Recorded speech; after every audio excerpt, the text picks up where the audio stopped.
2024 Paris Olympic Games have commenced. The commencement ceremony is tonight, but the wrestling has commenced. It's over. It's done.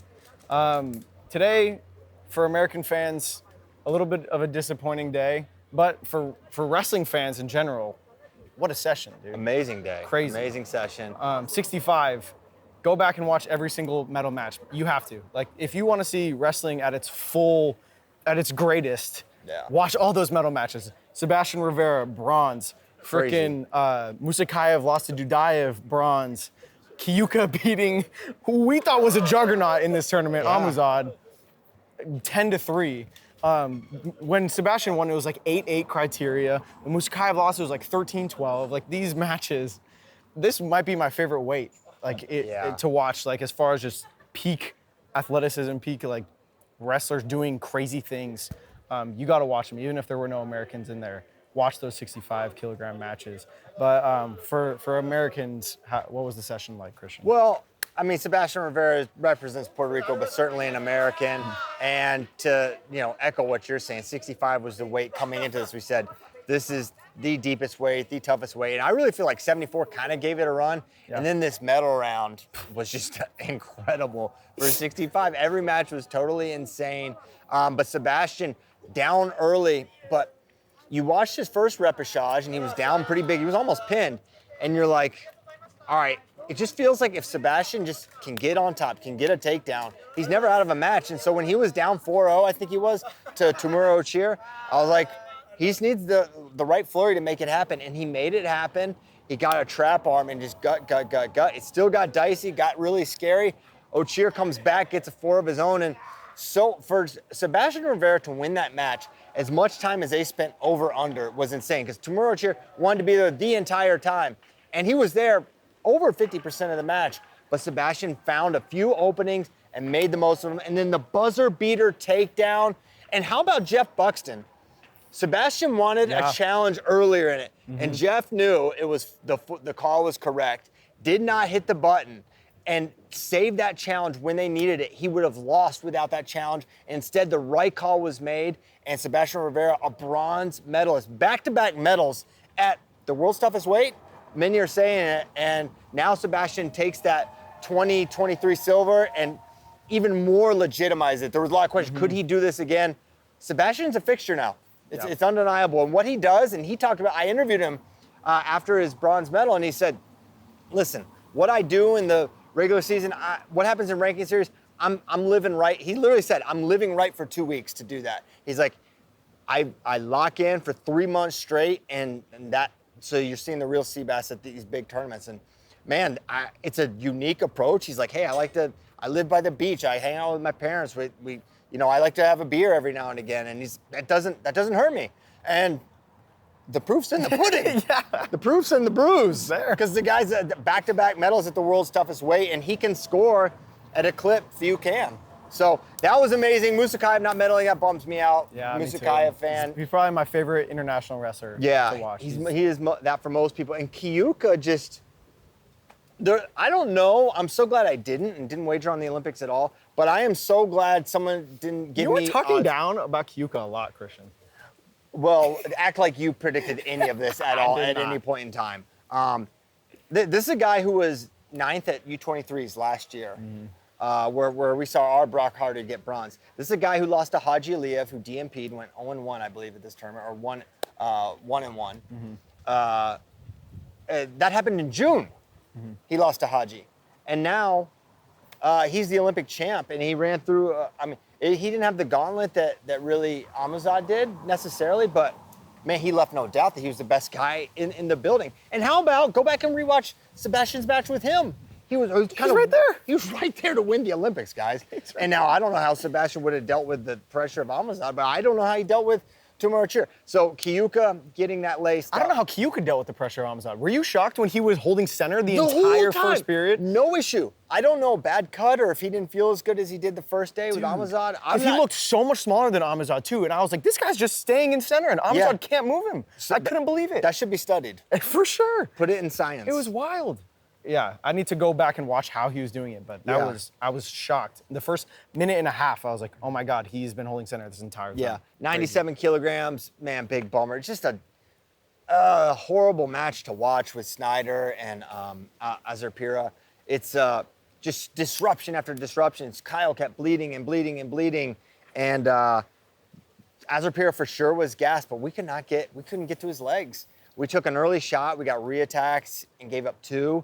We were pursuing, but just never could get a good bite on anything against this guy.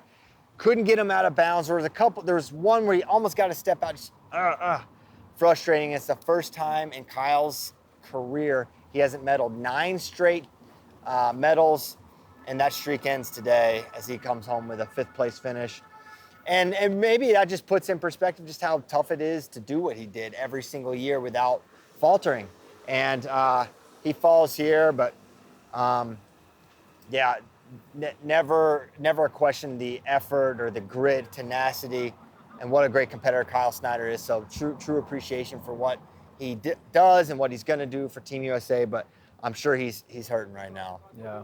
And then Tazhinov with a pin in the finals again, 2 years in a row. Back-to-back years, this guy pins the finals. Listen, there's no debate that this is the pound-for-pound #1. I was saying it coming into it, I thought he might be, and now there's no question at all. Yeah. He is the undisputed. He runs the toughest possible path. He goes through Azarpira, Yurgali, Snyder, and then Georgia. Mm-hmm. Those, I mean, you couldn't have lined up a tougher gauntlet for him. And he didn't smash everybody, but he beat everybody, and he's smashing the finals for the 2nd straight year. This guy is a phenom. He's 21 right now, oh my God. And he's just murking everyone. What a monster, and nothing but respect to Do you think he's long for 97? I don't know. Kind of hope not. He's so large. He's big, but he's lean. Yeah, he's not. You know, you look at him next to Snyder, and it's like, okay, it looks like you kind of smashed him. You know, mm-hmm. I don't know. He's only 21 though, so it's like, will he grow, not just want to get bigger? So I don't know. I think pretty certainly he could do well at 125, and we lost some talent there. But you look at the 25 podium, there's no tweeners there. They're all big. Mm-hmm. Gino, huge. I just got my picture with Gino. That's a big individual. Taha is huge. Zare. Yeah, all big guys. So. I don't know if he'd move up. So yeah, great job there. And then Kennedy Blades, man, what a rookie debut for 20-year-old Kennedy Blades. 3 tough, gritty wins, especially in that semi. And then very tough matchup for her. Kagami is positional, and Kennedy was faking in front of her, and Kagami would just stand like this. Like, she was not giving any reactions to Kennedy's motion. And talking with Coach Steiner afterwards, she's like, yeah, we just never quite got it going, couldn't quite open her up. Very winnable match. There was one moment where she almost had to step out, and just Kagami walked the tightrope. I'm not even sure if she did. It was that close. And then there was a crucial takedown, I believe, that got it a little bit out of reach. And Kagami's so good positionally. We couldn't quite crack it today, but man, the future's so bright for Kennedy Blades, and great debut, and couldn't be proud of her. And just hearing from her in the mix zone, great spirit, great perspective about it, not hanging her head. Certainly disappointed that she didn't win, but she had a bunch of funny. She was like, she didn't know how much money she got for getting silver, and then she was like, what are you gonna do with it? And she's like, I don't know. It's like $70-some thousand. And she's like, wow, okay. She's like, well, first off, I'm gonna tithe, which is awesome. And then she's like, I'm just gonna invest it and let it grow. And it's like, I might keep $1,000 for myself. I'm like, what 20-year-old does this? Every other 20-year-old is like, the south of France is not so far. But Kennedy, beyond her years in more ways than just wrestling. So great job. And she puts a great signature on a historic Olympics for USA women's freestyle. And just to recap, if you don't know, the 20-year-olds really stole the show. You have Kennedy Blades, Olympic silver, Amita Lohr, Olympic gold medal in her first run. Got this thing started in an amazing way, really unchallenged start to finish through here. Talked with Coach Terry Steiner, like, what are we gonna see from Amit weight-wise? And he's like, we gotta figure it out. We have a lot of talent there. And he didn't say we want to keep her down at 68, but you got to feel like it's probably leaning that way if he has his druthers. But I don't know what'll be the case there. And then, of course, Sarah Hildebrandt breaking through, seeing a veteran, awesome. 30 years old. It's like wrestling is a young man, a young woman's sport. It is hard to win, and not dating Sarah in any way. It's just that's not when the age of most champions, just mathematically. And for her to break through here and get that gold, and if you don't know the story of how it all happened, she hit in the semifinal the Mongolian who had beat her the last 2 years in the semis of the World Championship. So a repeat of that, but she gets the win. And then she thinks she's the champion the morning of weigh-ins because her opponent doesn't make weight, Vinesh Phogat, who pulled the upset of the Olympics. I will still say it's the upset of the Olympics. Of the quad? Of the quad, maybe, when she beat Yui Sasaki. So Vinesh is the story, and then she doesn't make weight the next day. And so for a moment in time, an hour, Sarah thinks she's the champion. No, they say no, she's going to wrestle Cuba, and she gets the win, and she's the Olympic champion. Close, scary match, but 3-0 final for Sarah Hildebrandt. An amazing performance there.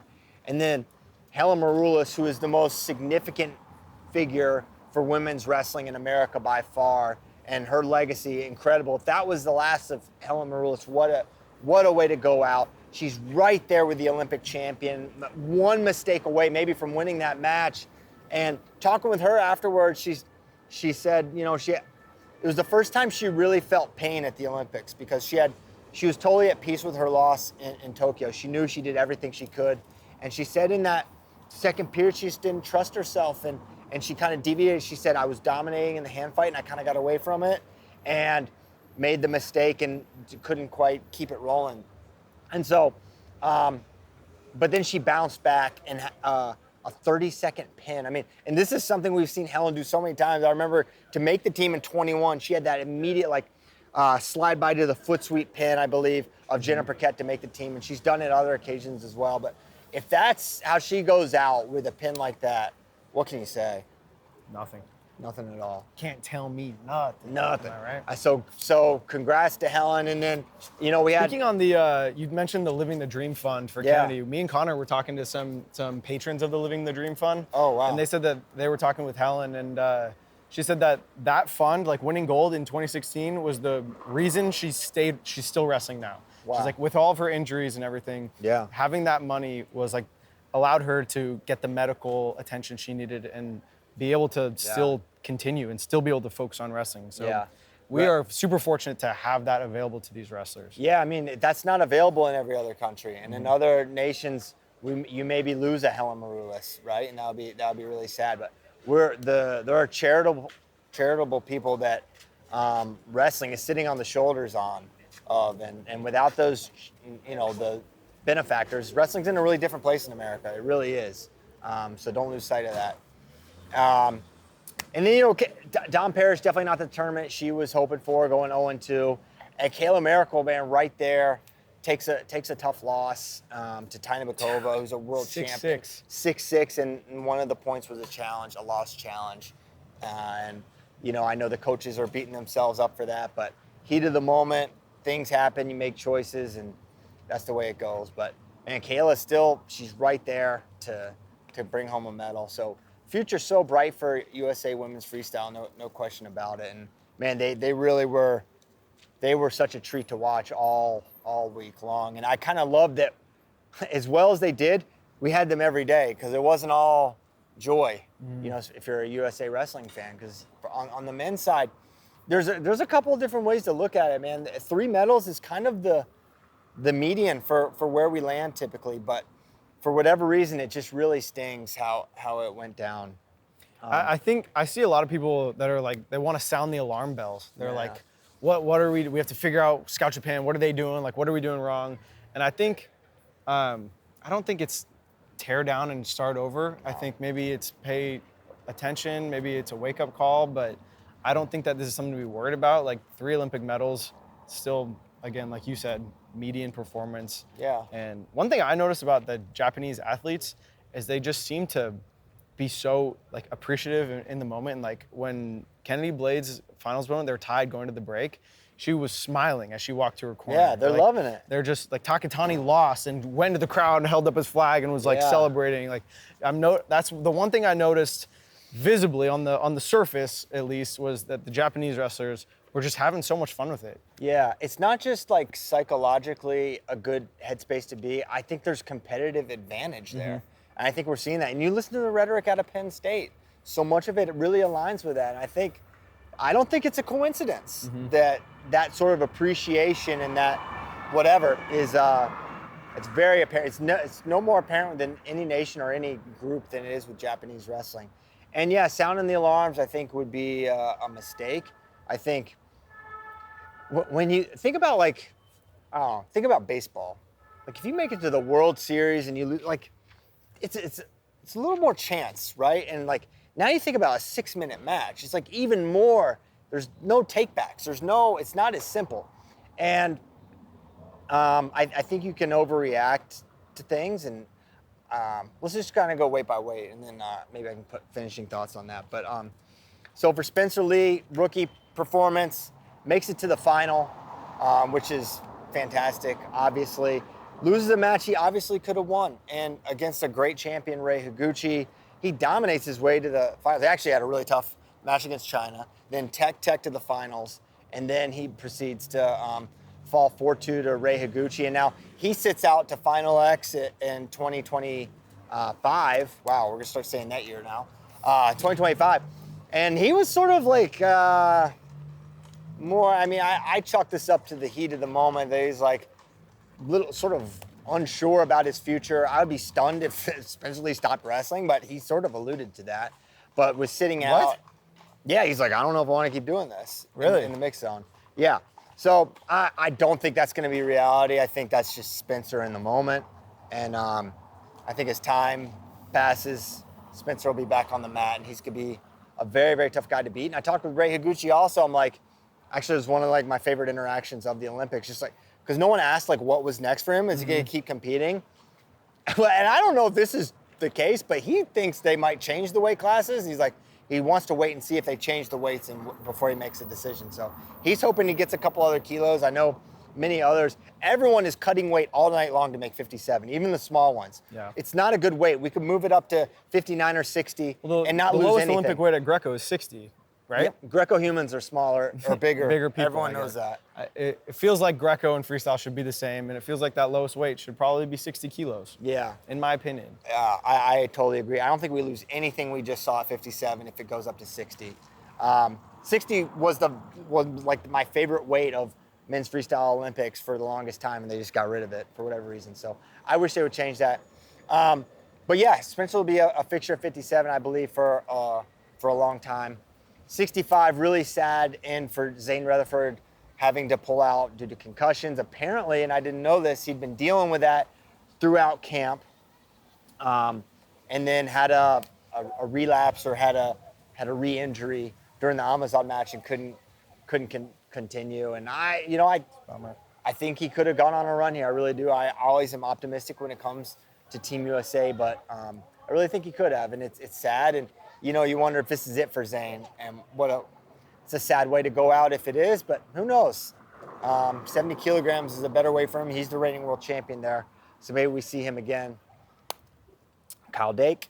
Why'd you look at me? I don't know. You want me to talk about Feel him? free to jump in any point. Well, sometimes you just get on a roll. Yeah, and I'm I on don't a know roll. when to jump in. Do Jump. Do you have anything? Man, Kyle, we talked to his brother after his bronze match, and he's like, man, he's been the face of USA Wrestling for a little while now, and seeing him come back and get bronze in that way, where it felt like it was like the energy was against him for a little while 100%. there, right? And then it felt like how the Snyder match felt. It just felt out of our control. Like things were not going well. We just weren't able to have our match. And then it's like he flipped a switch and he made it his match. We talked to a dad who's brought his kids here, who Dake coached. They're from Lansing, and they were saying Dake is such a staple of their community, has done so much for them. And the dad said, yeah, I know Dake, and I saw that flip switch. He's like, and I'm like, oh snap! And when he said that when they got the bomb, like their whole family freaked out and like everyone was going nuts. And I lost my mind. It just felt like such a fitting way for Kyle to end this Olympics. Yeah. Hopefully, it sounds like he doesn't know if he's done. So I'm not going to say end his career because I think we might still be seeing a lot more. I would be stunned if it was it. And, I think I said in the recap last time, but just to reiterate, in his post-interview, if you haven't listened to it yet, check it out. It's on all our channels. But he said basically, well, he wants to wrestle the non-Olympic worlds. He's not allowed to. The Olympians are not allowed to.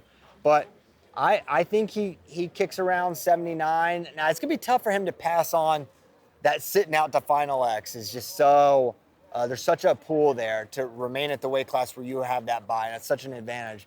But maybe Kyle, for this, next chapter in his career, however long that is, says, you know what, let me go up to 79 and try there. He's a 2-time world champion there. Really don't think he's done. He's not one definitive there, but right now he has that bye to Final X at 74 if he wants it. If he wants to go 79, no such advantage exists. He would have to go up and go through the entire open and challenge tournament process to make the team. Earn Your Gold, great Instagram account. We've shouted out many times. He's in our comment section saying he hates that people think about their career as in quads. He's like, yes, people still clearly have juice left in the tank. Maybe you won't make it to the next Olympics, but absolutely keep going for now. Like, you don't have to retire just because you don't want to make it to the next Olympics, just because you don't want to go another 4 years. Do 1 more year. 1,000%. Do 2 more years. Like, there's more weights too. I think it would be cool if more people started to think like it, but I also understand why they don't. 100%. I totally agree with that. And there's nothing second-rate about a world title, and I understand the draw of the Olympics. We just saw it. We just experienced it. There's nothing like it. But man, there's not a better tournament to win than the World Championships, in that year. So if you can win the biggest tournament of the year, that's not a reason to quit. If you got to call yourself the best in the world for a year. It's amazing. You're a world champion. That's nothing to turn your nose at. Then 86, Aaron Brooks, oh my gosh. Well, I'm not laughing at the Aaron Brooks thing. I'm laughing at how unlikely the champion was. Ramazanov, the West or the East. So Aaron Brooks makes it to the semis and loses in heartbreaking fashion. No two ways about it. Kind of took some errant shots. Not errant, he got to the leg, but just held, and gave up counters. And Ramazanov, I don't think could have scored on him otherwise. He couldn't generate any offense against Aaron Brooks. Aaron, great opening debut. If you look down on Aaron's performance, look at where Ramazanov, you throw out the injury with Yazdani. That he's the Olympic champion, and he was 3 seconds away from beating him. And Yazdani, yes, he was hurt, but Ramazanov went and got it, dude. Yeah, he made it happen. Yazdani was still wrestling tough as nails. It was 1-1 at the break. Yeah, so yeah. Yeah, and so for Aaron, another question, like I said, I don't think we ever see him at 86 kilograms again. Now, the allure of the bye is tempting, but I think he goes up to 92, spends some time there before ultimately going 97. But I wonder now, Kyle Snyder, no bye to Final X. Does he think, maybe I make the jump now and see where I'm at? And if USA does their process the way they did in the past, he could do almost what Zahid did in the year before and try for 97. If he doesn't, maybe wrestle off for the other weight class. I don't know. That would be ideal scenario as far as like layout for the Team trials USA. process goes. Yeah, absolutely would. Because then you can get Snyder and Brooks on your team. It also feels like Zahid, Brooks, Snyder in that order is the best. That's optimal for everyone. For Team USA, yeah. Zahid's best weight is 86. Aaron's probably now is 92, and Kyle's obviously is 97. He's been the man there for 10 years. So that's an amazing thing, and Aaron's going to have some decisions, and I don't think we'll know anytime soon, but don't be surprised if he moves up a weight class or two. We've already talked about Snyder, no bye to Final X. That's a big shift for him. He sat out every single year. He hasn't had a close match. 9 years in a row. 9 years in a row.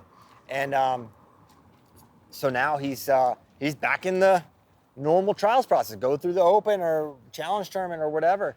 And that's different for him. But we know he's not going anywhere. That's one thing. So he's 45. Till he's 45. I mean, if we do the math, he's 28. We got like 17 more years left. Oh my gosh. That's amazing. So he's not going anywhere. And yeah, I'm sure he's going to be back in the mix. And then at heavyweight, Mason Parris, definitely.